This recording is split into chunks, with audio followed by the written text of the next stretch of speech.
Lisir wangi sliramu tumaking sirno ojo tangi kanmu guling awas jo ngetoro aku lagi bang wingo Jin setan kang tak utusi Dadio sembarang Wojo layu sampai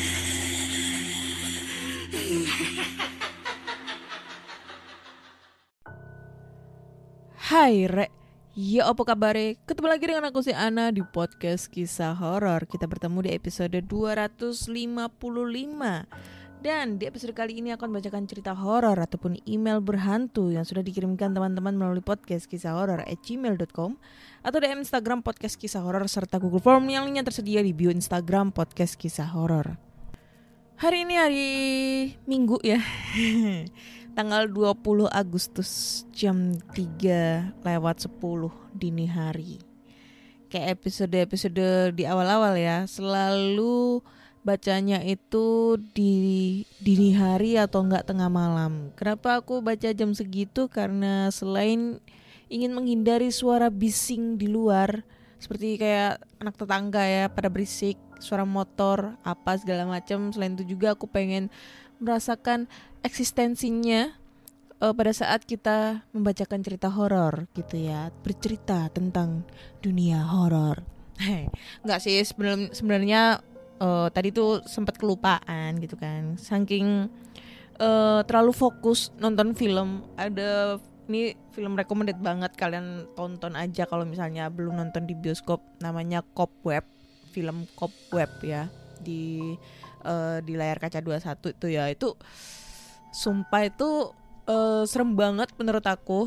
Dari rating 1-10 menurutku ini rating 8. Kenapa gua kasih rating 8? Walaupun endingnya itu agak ngegantung ya, cuma anjir nggak sampai apa ya, nggak terduga gitu loh ceritanya. Yang aku kira itu orang tuanya yang jahat, ternyata enggak, orang tuanya tuh justru ngelindungin anaknya. Aduh, udah nggak usah spoiler lah, kalian tonton aja Cobweb kalau misalnya lagi malam minggu atau malam-malam biasa lagi termenung, nggak punya pacar kayak gue ini ya, jomblo sampai mati. Jangan sampai mati, amit-amit ya Allah. Ya pokoknya kalau misalnya lagi suntuk gitu, nonton ini film recommended banget. Apalagi nontonnya pas di tengah malam. Wah, anjay. Serem, bro. Oke.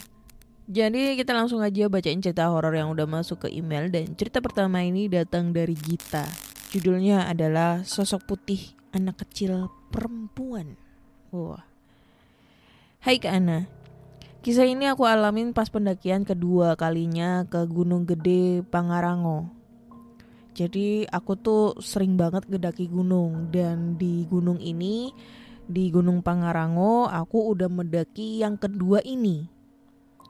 Tim berjumlah 6 orang, 5 orang laki-laki dan 1 orang perempuan.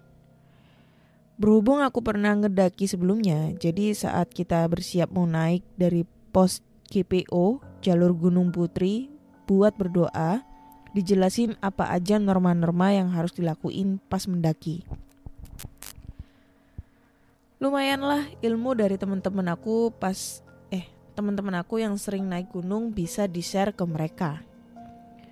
Seperti pada umumnya, pertama, jika ada kendala ataupun hal yang tidak diinginkan saat ngedaki, sampai kita nggak nyampe puncak, jangan bersedih hati. Karena tujuan utama kita pergi sehat, pulang selamat sampai rumah. Nah, yang kedua baru diomongin deh tuh. Kalau misalnya nemuin sesuatu yang ganjil di gunung, harap jangan menceritakannya di atas. Ditakutkan pendakian jadi berbau horor dan setiap orang jadi panik, terutama buat satu-satunya cewek temen aku. Pendakian dimulai jam 3 pagi. Di perjalanan awal semuanya sih biasa aja. Nah, saat nyampe di jembatan, yang ada saluran air, kita berhenti dulu di sana buat ngisi persediaan. Kira-kira aku nyampe di sana tuh pas azan subuh. Kita pun memutuskan untuk sholat subuh dulu sambil istirahat setelah dirasa air cukup sampai alun-alun Surya Kencana. Nah, berhubung 3 orang udah duluan buat sholat, aku sama 2 temen aku yang lain ngobrol-ngobrol gimana perasaannya mendaki pertama kali. Tapi pas aku lihat raut wajah si A kayak nyembunyiin sesuatu dan kayaknya gak mau dijelasin. Obrolan pun gak diperpanjang dan kita lanjut ngedaki. Sebab kita naik jalur putri turun lewat Cibodas. Kita belum tidur semalaman karena nongki-nongki dulu di Cibodas, tempat kita nyimpen motor. Berangkat ke jalur putri jam 2 dan kita cuma tidur sebentar di mobil tempat kita ngeteng ke sana. Jadi leadernya memutuskan untuk istirahat di pos Buntut Lutung. Kalau dilihat dari posnya memang gak ada atapnya, terus kayak udah gak keurus dari lama.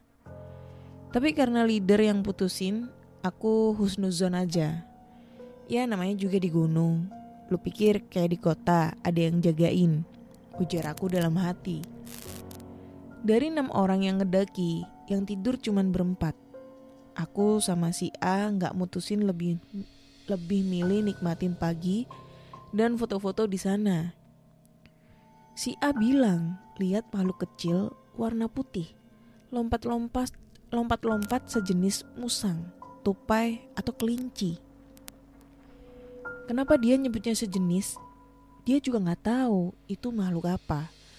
Dan anehnya aku gak lihat tuh apa yang dia tunjukin itu.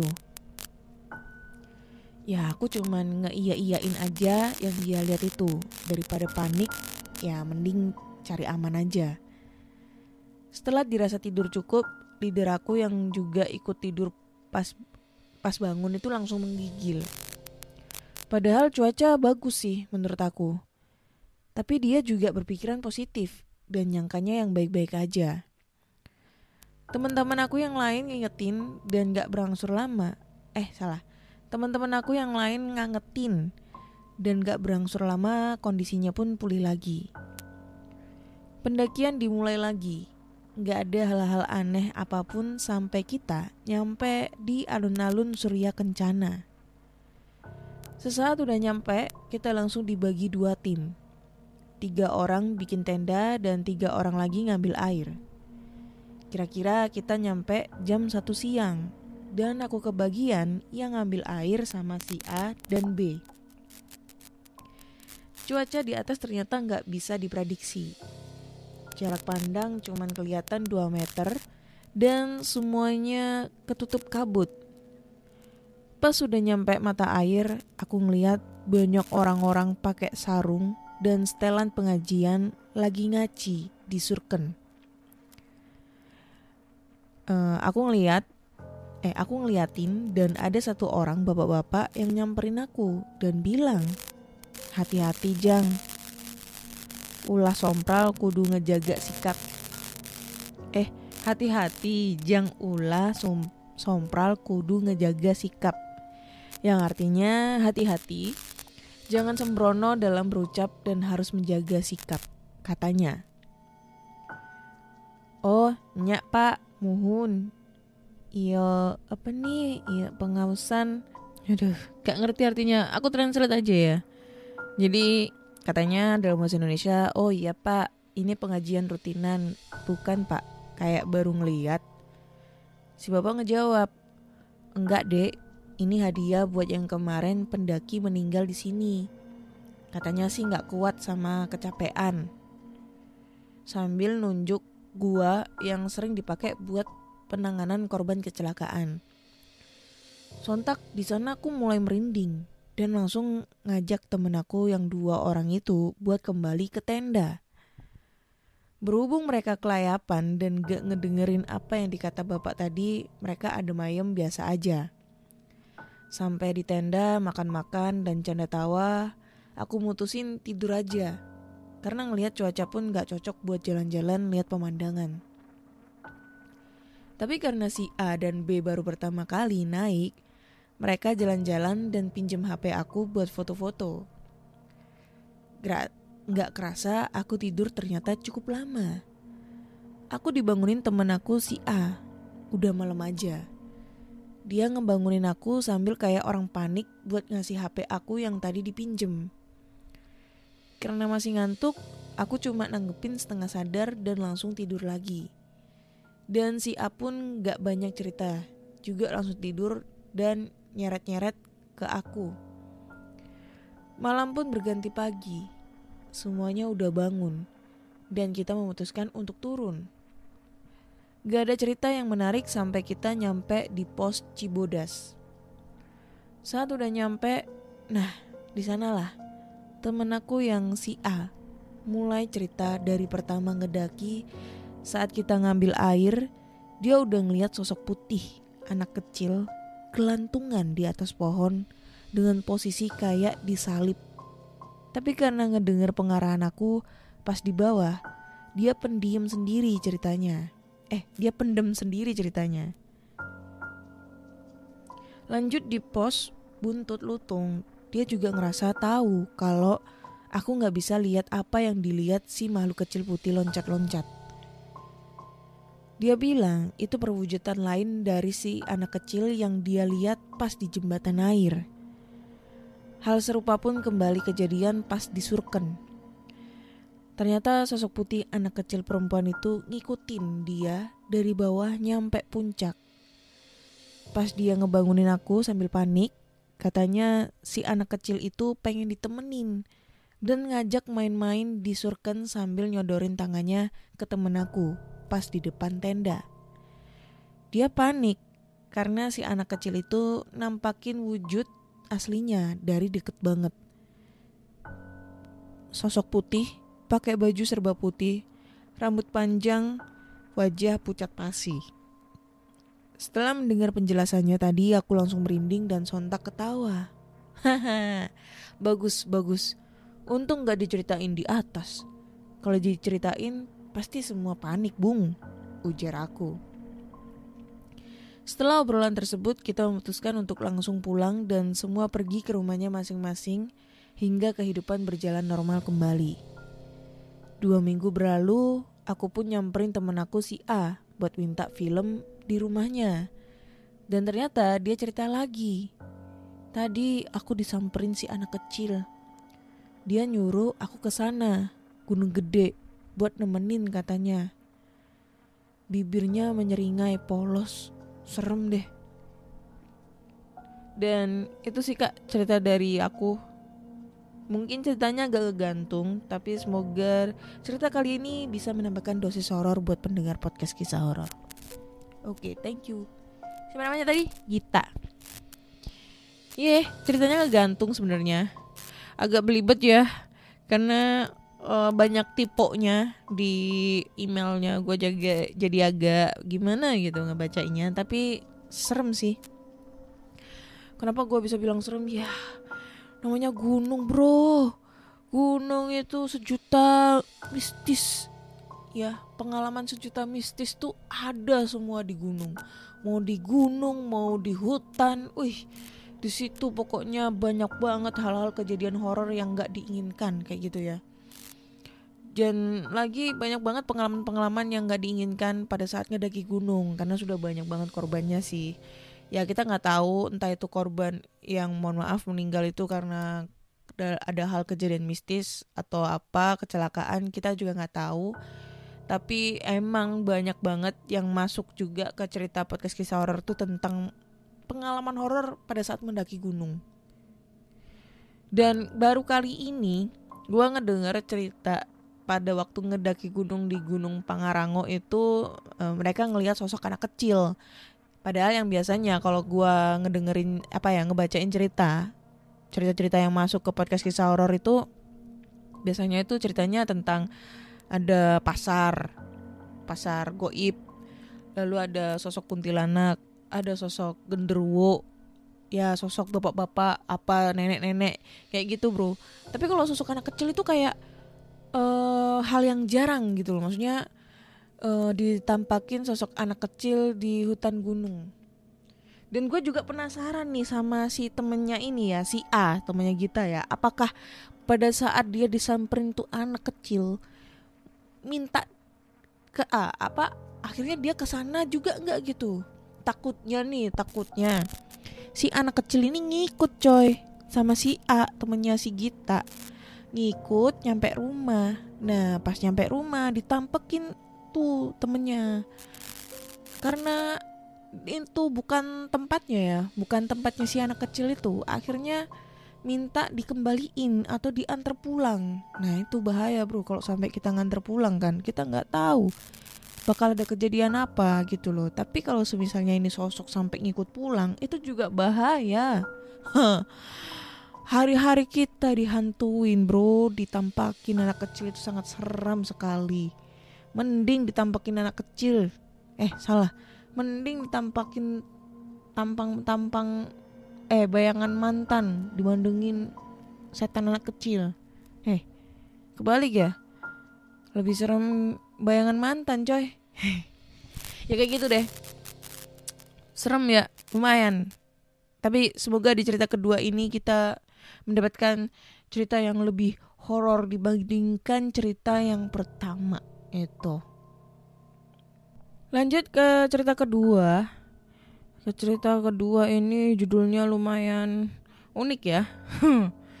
Judulnya adalah Tubuhnya Gelap, Mukanya Rata. Loh, apa itu ya? Di sini gue mau ceritain salah satu makhluk yang ada di sekitar rumah gue. Bermula dari kisah di rumah gue yang lama, di mana rumah gue itu beralokasikan di wilayah kebun yang isinya itu pohon asem, kapuk, bambu, mangga, pisang, dan kuburan. Dulu waktu gue SD, gue gak pernah sebegitu parahnya ngalamin hal mistis. Paling ya cuma bayangan-bayangan biasa. Tapi semua itu berubah ketika pohon asem di belakang rumah itu ditebang buat dijadiin dapur rumah gue. Pohon asem itu milik tetanggaku yang sekarang udah almarhum. Karena emang udah tua juga sih waktu itu. Jadi pas waktu itu pohon tersebut tumbuh di atas tanah almarhum. Bokap gua ngebeli tanah tersebut untuk dijadikan dapur. Tapi karena ada pohon asem, otomatis harus ditebang dulu kan ya. Nah, sampai ketika pohon itu ditebang oleh si pemilik tanah tersebut, yaitu si almarhum. Tapi ada yang aneh di sini. Gue nggak tahu ini horor atau emang udah umur beliau ya. Gak lama setelah menebang pohon tersebut, beliau meninggal. Dan dibangunlah tanah tersebut menjadi dapur di rumah gue. Dapur dan kamar mandi. Sebelumnya udah ada, cuma itu buat memperlebar isi rumah aja. Disinilah keanehan mulai sering banget terjadi. Salah satu makhluk yang sering banget gue lihat adalah dia, dalam tanda kutip, si gelap. Iya, kita sebut aja si gelap. Wujudnya seperti bayangan dan gak ada mukanya. Pertama kali gue lihat dia ketika gue tidur di rumah nenekku. Kebetulan kita sebelahan rumahnya. Jadi waktu itu gue nginep di rumah nenekku. Karena saat itu gue masih umur 7 tahunan lah. Gue suka banget kebangun tengah malam pas tidur. Dan saat itu posisi tidur kita rame-rame di ruang tamu. Sekitar jam 1:30-an, gue kebangun dengan kondisi ruangan gelap. Cuma ada cahaya dari bulan yang masuk dari lubang jendela. Ketika gue bangun, gue langsung duduk di tempat. Sadar gak sadar itu makhluk jelas banget lagi duduk di depan gue. Awalnya gue pikir itu bayangan gue. Gue berusaha mendekat dan yang bikin kaget, dia gak ikut bergerak. Karena kalau bayangan kan harusnya ikut gerak dong ya. Akhirnya karena gue takut, gue nangis di situ. Saudara gue langsung pada bangun. Tante gue nyalain lampu. Dan si gelap tadi gak ada dong. Di situ gue yakin banget itu makhluk astral. Dengan kejadian itu gue gak pernah nginep-nginep lagi. Jujur aja itu jelas banget duduk di depan gue. Dan gimana gue gak parnonya. Kejadian selanjutnya dialamin oleh sepupuku yang umurnya masih 2 atau 3 tahunan. Saat itu dia lagi main ke rumah gue. Lalu diajaklah main sama nyokap gue di kamar nyokap. Tiba-tiba itu bocah nangis sambil nunjuk ke arah atas lemari yang ada di kamar. Sambil terbata-bata tuh bocah ngomong, "Atut, Atut." Begitulah yang kurang lebih ya. Masih lanjut nangis, akhirnya diajak keluar. Singkat cerita, itu bocah udah agak gedean, 5 tahunan lah kalau gak salah. Main lagi ke rumah gua, diajak lagi lah ke kamar nyokap gua. Masih dengan hal serupa doi nangis lagi sambil liatin tuh ke atas lemari. Kali ini berbeda. Karena dia udah agak sedikit bisa ngomong, dia bilang, katanya di atas itu ada cewek tapi gak ada mukanya. Nah, cerita untuk di rumah gua yang lama cukup sampai di sini. Lanjutlah ketika gua pindah rumah nih. Tapi jujur ya, rumah gua itu beneran angker banget. Tapi karena gue cuma fokus ceritain sama satu makhluk, ya gue cerita pengalaman yang tentang dia aja dulu. Nah, waktu ketika gue pindah rumah, barang-barang lama gue beberapa masih ada yang dibawa ke rumah baru. Salah satunya ya lemari itu. Setelah pindah rumah, lemari tersebut gue yang pakai untuk baju-baju gue di kamar. Kebetulan gue punya keponakan. Dulu waktu baru pindah rumah umurnya masih 3 tahun. Saat itu gue ajak main keponakan ke kamar. Masih dengan hal serupa di rumah yang lama. Bocah itu nangis sambil ngeliat ke atas lemarinya. Di situ gue udah gak kaget karena dulu hal ini udah kejadian sama sepupu gue. Ya udah, di situ gue cuma bisa senyum aja sambil gue tanya, "Ada apaan di situ?" "Gak ada mukanya ya." "Ih." Doi nangis tapi masih gue ajak ngomong lagi. Dan dia jawab, "Heeh." Asli, gue merinding nih dia ngejawab heeh. Soalnya sambil ngetik ini, lemarinya itu ada di depan gue. Nah, setelah gue selesai ngajak ngomong ponakan, tiba-tiba dia nangis lagi tapi nunjuknya beda lagi. Nah, setelah gue selesai ngajak ngomong ponakan, tiba-tiba dia ini nunjuknya ke arah beda. Dia nunjuk ke arah belakang lemari. Nah, ini yang terakhir gue ngeliat si gelap itu. Jadi ceritanya waktu itu gue mau keluar, mau ke tongkrongan. Kondisi udah jam 10-an malam. Ketika gue mau ambil motor di garasi gue itu ada jendela yang langsung mengarah ke samping rumah gue. Pas gue mau ambil motor, gak sengaja gue ngeliat ke jendela, ada makhluk itu lagi duduk di samping rumah gue. Arahnya itu ke gue, duduknya manis banget. Refleks gue langsung lari keluar. Nah, pas gue lari keluar, anehnya dia gak ada, langsung hilang aja gitu. Itu yang gue alamin soal makhluk bayangan tersebut. Sebenarnya kalau gue cerita langsung, mungkin kalian akan lebih bisa mengerti dengan cerita gue. Karena dengan cerita lewat teks begini tuh kayak bingung gitu ya Kak nyeritainnya. Takutnya juga Kak Ana ngebacainnya belibet juga sih. Jadi mohon maaf kalau agak sedikit berantakan atau gak jelas atau ngebuat Kak Ana ini belibet untuk ngebacainnya. Next, gue bakal cerita tentang pengalaman horor yang lainnya yang ada di rumah lama gue Kak. Oke, thank you. Siapa tadi namanya? Wah, gak ada namanya. Buat ceritanya, serem sih ya. Lemari coy. Untung di kamar gua gak ada lemari. Lemarinya gua pindah ke ini, ke ruangan samping. Ya, gak di dalam kamar. Takut. Tapi gua tuh ngebayangin ya, ngebayangin dua sosok ini ya, yang pas pas si pencerita ini dia matiin lampu terus ngeliat sosok bayangan. Iya, pas dalam kegelapan dia ngeliatin sosokan bayangan gelap, terus pas dinyalain sosoknya hilang. Sama ngebayangin sosok yang ada di atas lemari. Ini gua kayak kebayang 2 hantu di 2 film. Kalau kalian pernah ngeliat film Lights Out, ya Lights Out itu serem banget. Karena pada saat lu matiin lampu, cetek, itu sosok ada. Pas lu nyalain, gak ada. Lu matiin lagi, ada tuh sosok. Terus nyalain lagi, gak ada. Dan itu sosok semakin mendekat. Anjir, serem. Kalau lu belum lihat, tonton deh tuh Lights Out. Gue lupa tuh film tahun berapa, cuma itu serem. Lalu yang kedua, ini gue kebayang banget sosok yang ada di film Conjuring yang pertama, yang nggak salah namanya Bathsheba. Ya, Bathsheba itu kan posisinya juga sama di atas lemari, coy.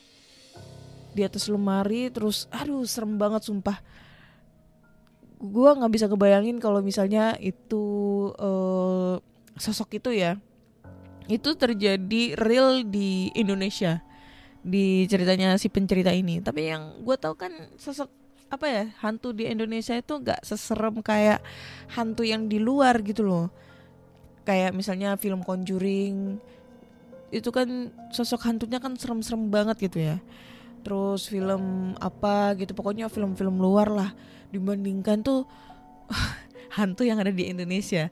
Hantu di Indonesia itu udah ikonik banget, kayak kuntilanak, terus habis itu wewe gombel, pocong, genderuwo, habis itu tuyul. Itu kayak ikonik banget, dan itu kayaknya seluruh Indonesia itu sudah merata dengan sosok hantu tersebut. Tapi kalau di luar itu kan sosoknya tuh kan beda-beda ya. Gua nggak tahu sih, cuma kalau ngelihat di filmnya itu, apalagi Conjuring kan based of true story ya, berdasarkan kisah nyata. Dengan kita ngelihat sosoknya di film itu berbeda-beda dan serem banget, itu kayak aduh anjir, bisa ya segininya. Tapi kalau ngeliat hantu di Indonesia, ada baju putih, dress putih, rambut panjang berantakan, fix kuntilanak. Kayak ketebak banget gitu ya. Bajunya merah, daster merah, abis itu rambutnya berantakan, panjang, fix kuntilanak merah. Kayak ketebak banget gitu loh hantunya itu ya. Kayak gitu guys. Lumayan serem sih ini menurutku. Tapi kalau misalnya ini sosoknya itu kayak model-model di film-film luar gitu, Hollywood itu, aduh anjay, gue gak bisa ngebayangin tuh ya gimana kalau itu terjadi sama gue gitu guys. Oke, kayaknya di episode kali ini cukup 2 cerita aja. Dan menurut aku cerita di episode 255 ini serem-serem semua ya. Tapi menurut kalian gimana? Ceritanya serem apa enggak? Kalian bisa langsung aja komen-komen di kolom komentarnya ya, di Spotify atau di Noise. So buat teman-teman semua, kalau kalian punya cerita-cerita horor seperti cerita-cerita yang sudah ada nih, sudah kalian dengerin di podcast kisah horor, kalian bisa langsung aja kirim ceritanya ke podcastkisahhoror@gmail.com atau di Instagram podcast kisah horor serta Google Form yang linknya tersedia di bio Instagram podcast kisah horor. Lalu jangan lupa nih, kalau pengen traktir gua sama kuntilanak nih buat makan es cendol, minum es cendol, makan atau minum gua nggak tahu, kalian bisa langsung aja nih ya nyawer kita di Saweria, yang linknya ada di Linktree di bio Instagram podcast kisah horor. Jangan lupa juga dengerin podcast kisah horor di Spotify, Google Podcast, Apple Podcast, Noise, dan masih banyak platform podcast kesayangan kalian. Akhir kata saya Ana undur diri dan terima kasih sudah mendengarkan podcast kisah horor. Bye bye.